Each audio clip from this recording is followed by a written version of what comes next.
Good morning, everybody. It's Barb Katie here, and it's a cloudy day. We had a bit of rain this weekend, which was great for the gardens, and it's still lingering. We probably will get a few more showers today, which is a good thing.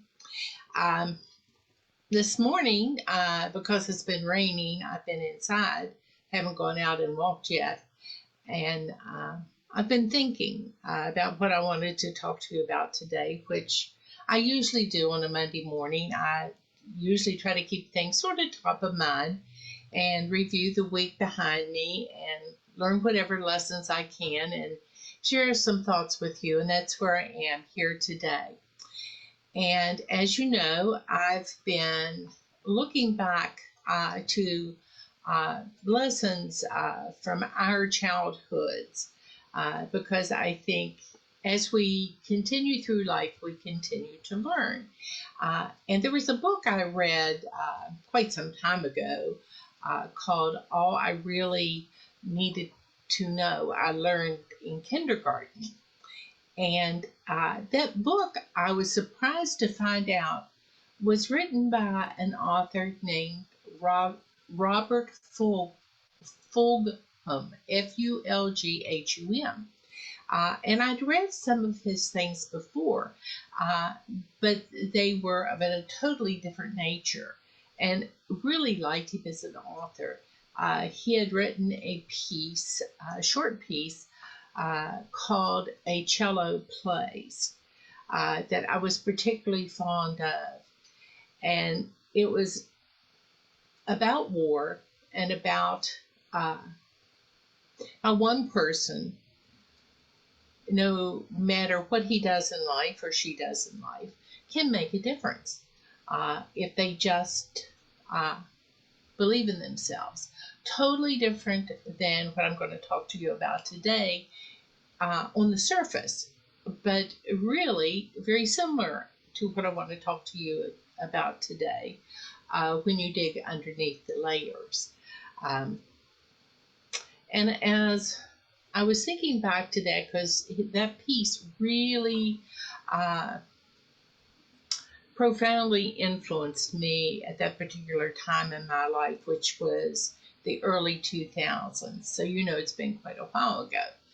Well, this book that I want to talk to you about today, this storybook, is probably one of the first storybooks I began sharing with my sons when they got old enough to really embrace things, the principle of this book. Later on, I've shared it with my grandchildren, and my grandchildren got so much out of it in terms of how they approach their lives with their friends. And the name of the book is Stand Tall, Molly Lou Mellon. And Molly Lou Mellon is quite a quirky little first grader who really has attitude and is full of spunk. And she's not the most beautiful little girl that most people would say there was, but she was pretty through and through. Inside where it mattered most, Molly Lou Mellon was beautiful. And, people might have looked at her and said, well, she looks a little bit funny or different. She had buck teeth. She had a croaky voice. But she had someone who believed in her. She had her grandmother. And her grandmother instilled certain things in Molly Lou Mellon that enabled her to go through life with her head held high, to be proud of the fact that she was a unique individual, and to be confident enough that she could handle any challenges that were thrown her way. I think little kids, especially if they're ever exposed to bullying or trying to build self-confidence, would benefit from reading the book with their parents called Stand Tall, Molly Lou Mellon. And my boys certainly did. My boys were unique individuals. One you would have probably called a nerd. One you probably would have called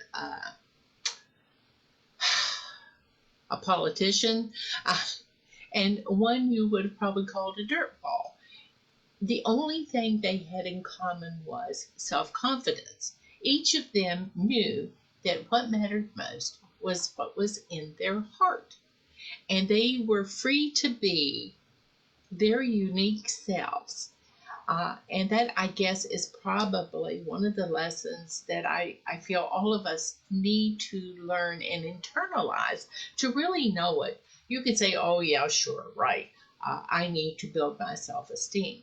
Uh, More than that, you need to develop good self-esteem. Within yourself, you have to know that right now, where you are in this moment in time, you are enough. Everybody doesn't have to agree with you. Everybody doesn't have to do things the way you feel they should be done.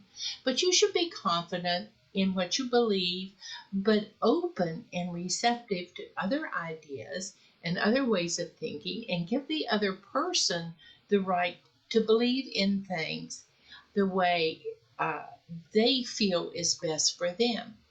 Uh, Having someone who believes in you really makes a big difference. It helps you to have these good feelings about yourself.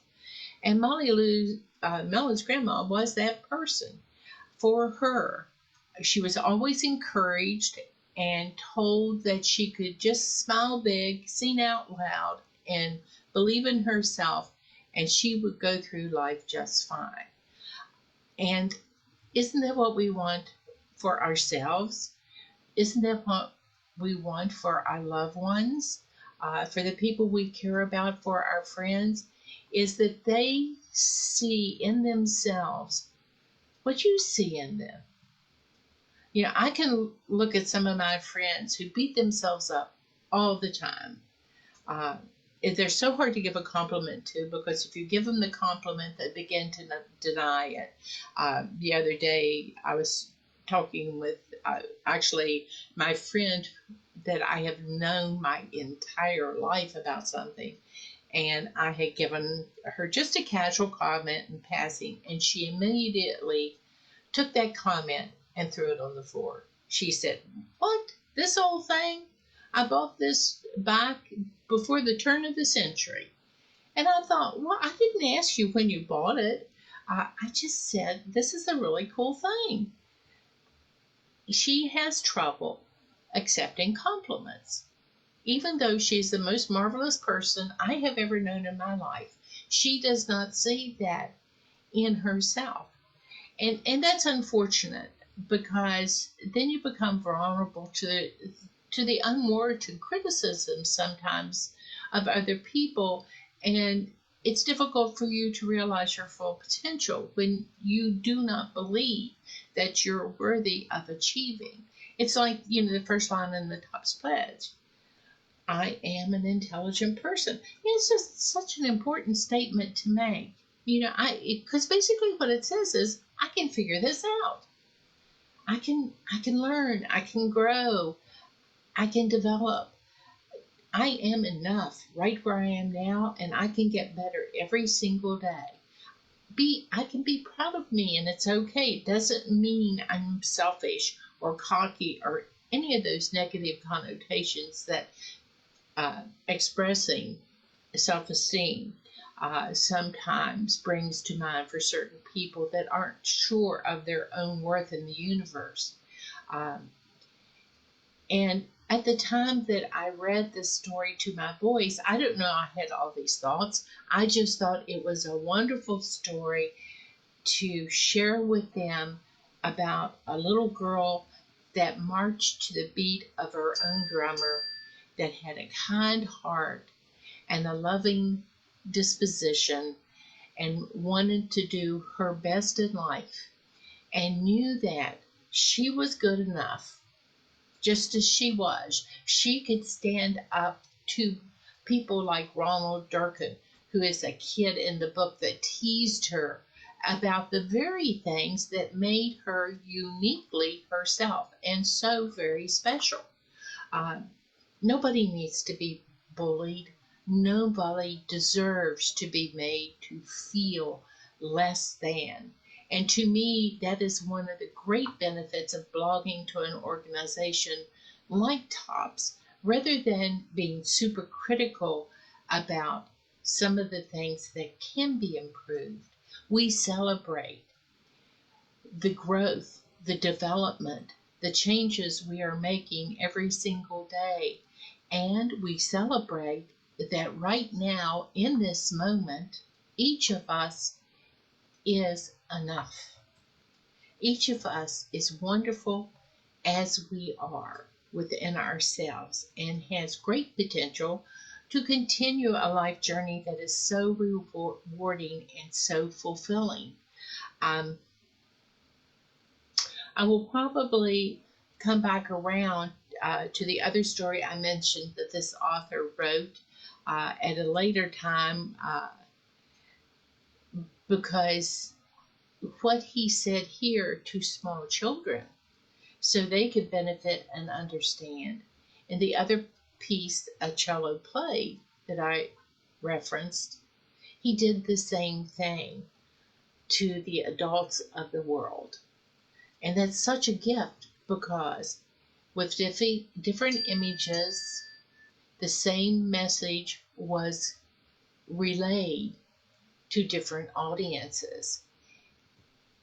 And that made me think again that sometimes we just need to find the right words that the person with whom we are talking will resonate with, that they will make a connection and they will listen and believe in their own ability to be the very best person they can be.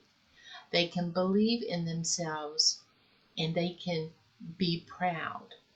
They can visualize in their own mind all the wonderful things that you see within them. And I guess that's quite a gift to be able to have, and I applaud this author so much for being able, for all ages, from my grandchildren through myself and those even older than me, to be able to convey such a powerful message, to believe in yourself as you are and the potential that you have to make tomorrow an even better day for you, and to share that gift with those around you. So go out there, and today's mission for me is to convince somebody I love dearly just how special they really are, and try to encourage them to see all the wonderfulness in them that I see through my eyes. You have a great week.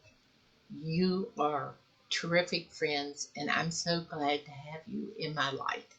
Thanks a lot. Talk to you later.